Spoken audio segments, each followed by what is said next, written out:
बिस्मिल्लाहिर्रहमानिर्रहीम। अस्सलाम वालेकुम स्टूडेंट्स। नेक्स्ट टॉपिक है हमारा बेटा modern theories of the covalent bond. बेटा उसमें सबसे पहले हमारे पास है VSEPR theory, valence bond theory, molecular orbital theory. ये बेटा तीनों ही आपके पास पेपर में स्मार्ट सिलेबस में इंक्लूड है और इसके साथ हाइब्रिडाइजेशन इंक्लूड होगी। वेस्पर थ्योरी बेटा किस चीज़ की एब्रिविएशन है? V4 क्या होता है? वैलेंस। S4 क्या होता है? शेल। E4 क्या होता है? इलेक्ट्रॉन। P4 क्या होता है? पेयर। R4 क्या होता है? रिपल्शन।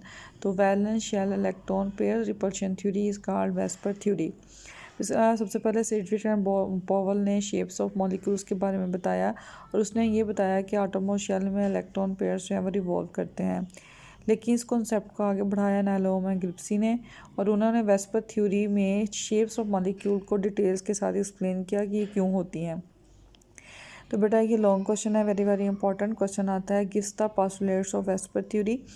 तो बेटा सबसे पहले इसकी बेसिक असम्पशन, बेसिक बुनियाद आ जाती है हमारे पास। यहाँ पे बेटा वो वैलेंस इलेक्ट्रॉन पेयर्स की बात करता है। वैलेंस इलेक्ट्रॉन्स का मतलब होता है आउटरमोस्ट। इलेक्ट्रॉन पेयर्स दो किस्म के होते हैं। एक बेटा लोन पेयर, लोन का मतलब होता है जो किसी भी बॉन्डिंग में हिस्सा नहीं ले रहे, वो लोन पेयर्स हैं। और जो बेटा बॉन्डिंग में हिस्सा लेते हैं वो क्या कहलाते हैं? Bond pairs. यानी कि जो शेयरिंग के साथ बॉन्ड बना रहे होते हैं वो बॉन्ड पेयर्स, और जो कुछ भी बॉन्ड नहीं बनाते वो क्या है? Lone pairs. तो बेटा लोन पेयर्स और बॉन्ड पेयर्स इनकी arrangement around the central atom. Central atom क्या होता है? जिस फर्स्ट करें ये CH4 है, तो बेटा यहाँ पर जो कार्बन है वो सेंट्रल एटम है। तो बेटा जिस एटम के साथ फर्दर एटम्स अटैच हों वो सेंट्रल एटम होता है। तो सेंट्रल एटम के जो बॉन्ड पेयर और लोन पेयर होते हैं वो डिसाइड करते हैं कि उस मॉलिक्यूल की शेप क्या है। तो पहला पोस्टुलेट है कि लोन पेयर और बॉन्ड पेयर दोनों डिसाइड करते हैं ज्योमेट्री यानी shape of the molecule. The electron pair जो है वो सेंटर पॉलीवैलेंट, पॉली का मतलब होता है मैनी, वैलेंट का मतलब होता है वैलेंसी, यानी ऐसा एटम जो अपने साथ फर्दर एक से ज़्यादा एटम्स को अटैच करके रखता है। उनकी arrangement around the electron pairs, उनका डिस्टेंस, कितना डिस्टेंस हो जो उनकी रिपल्शंस को कम से कम करे, वो डिसाइड करेगा कि इनकी जो है जो इलेक्ट्रॉन पेयर्स यानी लोन पेयर और बॉन्ड पेयर जो सेंट्रल मेटल एटम के इर्द गिर्द रेंज है वो कितने डिस्टेंस पर है, उनके दरमियान रिपल्शन कम से कम हो, वो उसको डिसाइड करेगा कि उसकी ज्योमेट्री क्या है। उसके बाद बेटा जो लोन पेयर होते हैं चूँकि वो किसी भी न्यूक्लियस के असर में नहीं होते, लोन पेयर आज़ाद होते हैं, इसलिए इनकी जो जगह होती है घेरने की जो कैपेसिटी होती है वो ज़्यादा होती है। लेकिन बॉन्ड पेयर ज़्यादा स्पेस घेर नहीं सकते क्योंकि ये अपनी जगह पर फिक्स्ड होते हैं, क्योंकि ये बॉन्ड बन चुका होता है। ठीक है। अगर एक बॉन्ड पेयर बेटा दो न्यूक्लाई को घेरे हुए हो, अट्रैक्ट करता हो, तो उसे हम बॉन्ड पेयर कहते हैं। और बेटा जो एक ही अपने ही न्यूक्लियस के असर में हो, अट्रैक्शन ज़्यादा ना रखता हो, उसे हम नॉन बॉन्डिंग या नॉन लोन पेयर कहते हैं। इसलिए बेटा अगर हम इसकी रिपल्शन की बात करें तो लोन पेयर चूँकि आज़ाद होते हैं, इनमें रिपल्शन सबसे ज़्यादा होगी क्योंकि ये अपने ही न्यूक्लियस के असर में होते हैं। लेकिन बेटा लोन पेयर और बॉन्ड पेयर में देखें तो बॉन्ड पेयर में तो दो न्यूक्लाई होंगे लेकिन इसमें एक लोन पेयर, इसकी निस्बत इसमें रिपल्शन कम होगी। लेकिन सबसे कम रिपल्शन उनमें होगी जिनकी जो जगह है वो क्या होगी? फिक्स्ड होगी। तो बेटा लोन पेयर याद रखिएगा वो पेयर है, वो जोड़ा है जो बॉन्डिंग में हिस्सा नहीं ले रहा। लेकिन बेटा बॉन्ड पेयर वो है जो बॉन्डिंग में हिस्सा ले रहा है। बॉन्ड पेयर वो होता है जो बेटा दो न्यूक्लाई के असर में होता है। लोन पेयर बेटा वो होता है जो किसी अपने ही एक न्यूक्लियस के असर में होता है। तो ये रिपल्शंस क्या कहलाती हैं? Van der Waals repulsions. बेटा दो इलेक्ट्रॉन पेयर्स जो हैं वो मिलकर डबल बॉन्ड और 3 इलेक्ट्रॉन पेयर्स मिलकर ट्रिपल बॉन्ड बनाते हैं। लेकिन बेटा जब हम शेप की बात करते हैं कि हमने ज्योमेट्री फाइंड आउट करनी है कि इसकी ज्योमेट्री क्या है, टेट्राहेड्रल है, ट्राइगोनल है या लीनियर है, तो उसके लिए बेटा हम हर बॉन्ड को सिंगल ही अज्यूम करते हैं। यानी फ़र्ज़ कर लेते हैं डबल है तो वो भी सिंगल है, ट्रिपल है तो वो भी सिंगल है, सिंगल तो है ही सिंगल। यानी जब आपने किसी भी मॉलिक्यूल की शेप बतानी है तो उसके लिए बेटा आपने अज्यूम कर लेना है कि हर बॉन्ड क्या है? एक सिंगल बॉन्ड है। तो बेटा ये पोस्टुलेट्स जब आएंगे तो यहाँ तक आपने लिखना होगा। ये 4 पोस्टुलेट्स हैं, वेरी वेरी इंपॉर्टेंट क्या है बेटा? Long question. शेप्स की बेटा डिस्कशन करते हैं। ये शेप्स लॉन्ग क्वेश्चन में शामिल नहीं है।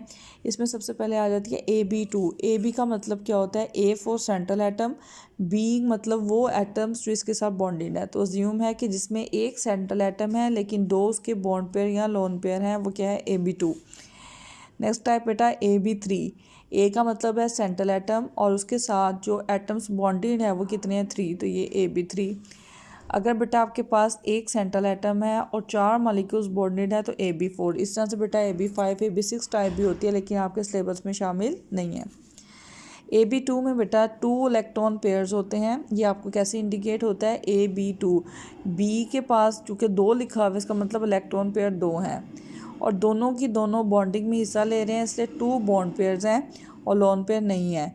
तो ऐसे केस में बेटा आपके पास ज्योमेट्री क्या होती है? लीनियर। ये चीज़ें आप लोगों ने इसमें याद रखनी होती हैं। AB2 टाइप में 2 इलेक्ट्रॉन पेयर्स हैं, दोनों ही बॉन्ड पेयर हैं, लोन पेयर कोई नहीं है। तो शेप क्या होगी? लीनियर। और एंगल क्या होगा? 180। ये 4 से 5 चीज़ें आप याद रख लें तो आपका जो पॉइंट है वो क्लियर हो जाता है। अब ये बेटा कैसे होता है, एग्जांपल समझिएगा। फर्स्ट करें बेटा, मेरे पास लिथियम है, लिथियम क्लोराइड है। तो बेटा लिथियम का जो हमारे पास होता है एटॉमिक नंबर होता है 3। तो 1s2 एंड 2s1। अब इस सूरत में हमारे पास जो एक इलेक्ट्रॉन है इसका, वो एक क्लोराइड के साथ मिल जाएगा, ठीक है। और इसने एक इलेक्ट्रॉन पेयर को अपने को शेयर किया, तो इसका मतलब सिंगल बॉन्ड बना। इसमें एक इलेक्ट्रॉन पेयर है और इसमें कोई भी लोन पेयर अवेलेबल नहीं है, तो ऐसी टाइप क्या कहलाएगी? AB2। इसकी हम एग्जांपल ले लेते हैं। जैसे आपके पास है मैग्नीशियम। तो बेटा मैग्नीशियम में भी इसी तरह से होता है 1s2 2s2 2p6 and 3s2। इसके आटोमो शेल में भी 2 इलेक्ट्रॉन है। तो ये क्या करेगा बेटा? मैग्नीशियम का एक इलेक्ट्रॉन एक क्लोरीन के साथ शेयरिंग कर लेगा और दूसरा इलेक्ट्रॉन दूसरे के साथ शेयरिंग कर लेगा। तो इस तरह से बेटा कितने बॉन्ड पेयर बने मैग्नीशियम के? 2। यहाँ पे मैग्नीशियम बेटा सेंट्रल एटम है और क्लोराइड जो 2 आपस में अटैच हैं, ये क्या है? Bond pair. तो टाइप कौन सी हुई? MgCl2 AB2 type. तो इसमें मतलब दोनों ही इलेक्ट्रॉन पेयर थे, दोनों ही बॉन्ड पेयर थे, कोई लॉन पेयर नहीं है। तो ये शेप क्या है? लीनियर। एंगल क्या है? 180। ये लीनियर और 180 का हमें पता कहाँ से चलता है? From X ray analysis. तो इसमें एग्जांपल है, जैसे कैल्शियम है, इसके आटोमो शेल में 2 इलेक्ट्रॉन होते हैं, एक वो एक क्लोराइड के साथ और दूसरा दूसरे के साथ। इस तरह से बेटा आपके पास ब्रीलियम है। ब्रीलियम का एटॉमिक नंबर होता है 4, 1s2 एंड 2s2। तो बेटा ब्रीलियम जो है वो अपना एक इलेक्ट्रॉन एक क्लोराइड के साथ और दूसरा इलेक्ट्रॉन दूसरे क्लोराइड के साथ जोड़ता है। तो कितने इलेक्ट्रॉन पेयर हुए? 2।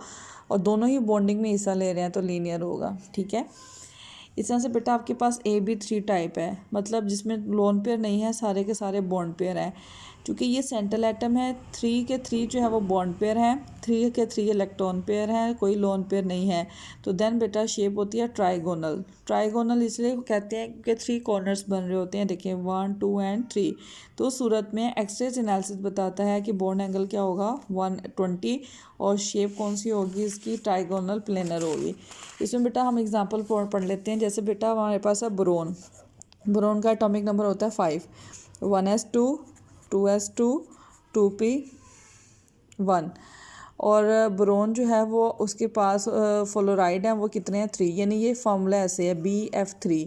अब बेटा इसमें बोरोन जो है वो सेंट्रल एटम है, फ्लोराइड वो एटम है जो इसने बॉन्डिंग में हिस्सा लेना है। तो बेटा बोरोन के आटोमो शेल में कितने इलेक्ट्रॉन्स हैं? 3, 1 2 एंड 3। एक फ्लोरीन के साथ अटैच हो गया, दूसरा दूसरे फ्लोरीन के साथ और तीसरा तीसरे के साथ।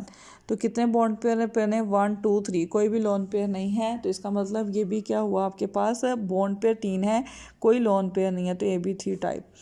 दूसरा बेटा AB3 टाइप ही है, लेकिन 3 उसमें इलेक्ट्रॉन पेयर हैं, उनमें से 2 बॉन्ड पेयर हैं और एक लोन पेयर में हिस्सा ले रहा हो, तो देन एंगल तो 120 से लेस हो जाएगा, क्योंकि लोन पेयर की वजह से रिपल्शन बढ़ जाएगी और बेंट और एंगुलर स्ट्रक्चर हो जाएगा। यानी आप ट्रायंगुलर की जगह बेंट ट्रायंगुलर भी लिख सकते हैं। और इसमें स्टेनलेस क्लोराइड की एग्जांपल आ जाएगी। स्टेनलेस में बेटा एक इलेक्ट्रॉन पेयर जो है वो लोन पेयर के तौर पर एक्ट करेगा और बाकी सारे क्या होंगे? बॉन्ड पेयर होंगे। ये ठीक है। तो इस तरह से हमारे पास जो बॉन्ड बनेगा वो कौन सा होगा? AB3। अगर बेटा एक से ज़्यादा बॉन्ड हो, जैसे फ़र्ज़ करें आपके पास सल्फ़र है, सल्फ़र डाइऑक्साइड। अब सल्फ़र डाइऑक्साइड में बेटा सल्फ़र जो है वो सेंट्रल एटम है, सल्फ़र सेंट्रल एटम है। तो सल्फ़र का जो हमारे पास सल्फ़र का जो एटॉमिक नंबर होता है वो 16 होता है। तो 1s2, 2s2, 2p6, 3s2 and 3p4। इसके आटोमोस शेल में 4 इलेक्ट्रॉन्स हैं। तो क्या करता है सल्फ़र डाइऑक्साइड 1, 2, 3 और 1, 4। तो उस सूरत में बेटा ऑक्सीजन के साथ वो शेयरिंग करके डबल बॉन्ड इधर और डबल बॉन्ड इधर बन जाता है। बाकी जो बेटा 2 इलेक्ट्रॉन्स हैं वो एक्ट करते हैं एज अ लोन पेयर। तो बेटा ये आपके पास एक लोन पेयर हुआ और 2 क्या हुए, बॉन्ड पेयर। अब हम इसको 2 बॉन्ड पेयर क्यों कह रहे हैं, क्योंकि मैंने अभी आपको बताया कि जब हम शेप डिटरमिन करते हैं तो डबल को भी हम सिंगल ही अज्यूम करते हैं। तो उस सूरत में एक लोन पेयर है और 2 बॉन्ड पेयर हैं, लेकिन क्या है मल्टीपल बॉन्ड्स हैं, एक से ज़्यादा।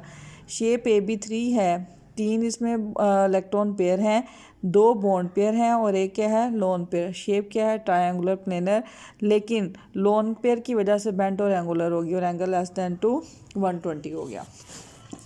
इस तरह से बेटा हमारे पास टाइप है AB4। ए का मतलब है सेंट्रल एटम, बी का मतलब है जिसके साथ 4 बॉन्ड पेयर अटैच हैं। बेटा अगर 4 इलेक्ट्रॉन पेयर्स हैं और 4 के 4 ही बॉन्ड पेयर्स हैं, कोई भी लोन पेयर नहीं है, तो 4 कॉर्नर्स बनेंगे, उन्हें हम कहते हैं टेट्राहेड्रल। फॉर एग्जांपल बेटा आपके पास मीथेन है, मीथेन में बेटा आपके पास 6 होता है सेंट्रल एटम का, 1s2, 2s2 एंड 2p2। तो इसके बाद आटोमोस शेल में 4 इलेक्ट्रॉन्स हैं। अब बेटा ये 4 हाइड्रोजन भी कितने अटैच हैं, 4। तो वो क्या करेगा 1, 2, 3 एंड 4। एक हाइड्रोजन एक के साथ, दूसरा दूसरे के साथ, तीसरा तीसरे के साथ और चौथा चौथे के साथ। तो 4 कोवलेंट बॉन्ड बन जाएंगे, कोई भी लोन पेयर नहीं बचेगा।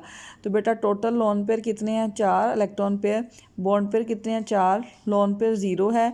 शेप कौन सी है, टेट्राहेड्रल, और एंगल होगा बेटा 109.5। तो ये चीज़ें आपने याद कर लेनी है।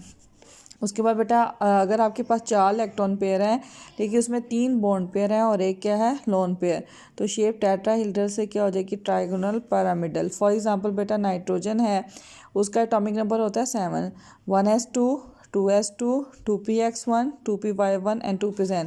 तो बेटा आप स्ट्रक्चर देखिएगा 1 2 3 4 5, 1 2 3 4 5, 5 इलेक्ट्रॉन्स हैं। एक हाइड्रोजन के साथ, दूसरा दूसरे के साथ, तीसरा तीसरे के साथ। तो बेटा इसमें 1 2 3 बॉन्ड पेयर आ गया और एक क्या आ गया lone pair. Total electron pair कितने हैं 1 2 3 एंड 4, लेकिन उसमें एक लोन पेयर है और 3 क्या है बॉन्ड पेयर। तो इस लोन पेयर की वजह से एंगल पहले से कम हो जाएगा, कितना हो गया 107। तो शेप भी इसकी चेंज होगी ट्राइगोनल पिरामिडल। तो बेटा टोटल इलेक्ट्रॉन पेयर्स कितने हैं 4, बॉन्ड पेयर कितने हैं 3 और लोन पेयर कितने हैं 1। तो टाइप कौन सी होगी AB4 टेट्राहेड्रल ट्राइगोनल पिरामिडल। बेटा मीथेन का और अमोनिया का स्ट्रक्चर वो शॉर्ट क्वेश्चन में दे सकता है, draw the structure of ammonia and methane according to AB4। बाकी AB3 और AB2 इंपॉर्टेंट नहीं है। उसके बाद बेटा इसी तरह से आपके पास वाटर है, वाटर में बेटा ऑक्सीजन क्या है सेंट्रल एटम, 1 2 3 4 5 एंड 6। एक हाइड्रोजन के साथ, दूसरा दूसरे के साथ। ये 2 बॉन्ड पेयर और 2 ही क्या है लोन पेयर। 2 बेटा लोन पेयर और 2 ही क्या है bond pair. Total electron pair कितने हैं 4, 2 बॉन्ड पेयर और 2 क्या है लोन पेयर। तो शेप चूँकि 2 लोन पेयर की वजह से मज़ीद चेंज होगी टेट्राहेड्रल से बेंट और एंगुलर, और एंगल 109 भी ना रहा, 107 भी नहीं रहा, अब क्या हो गया 105 हो गया। तो वाटर जो है उसमें 2 बॉन्ड पेयर और 2 क्या होते हैं लोन पेयर। ये शॉर्ट क्वेश्चन है। Bond angle in NF3 is 102 is less than NH3 107। Reason आपने ये बतानी है क्योंकि इसमें पोलैरिटी ज़्यादा है as compare to this one. बाकी लोन पेयर इसमें भी और इसमें भी दोनों में क्या है सेम है। तो बेटा ये इंपॉर्टेंट क्या है शॉर्ट क्वेश्चन। बाकी इसमें से जो है वो मैंने आपसे जैसे कहा कि जो इसकी पासुलेट्स हैं वो वेरी इंपॉर्टेंट क्या है लॉन्ग क्वेश्चन। ओके बेटा।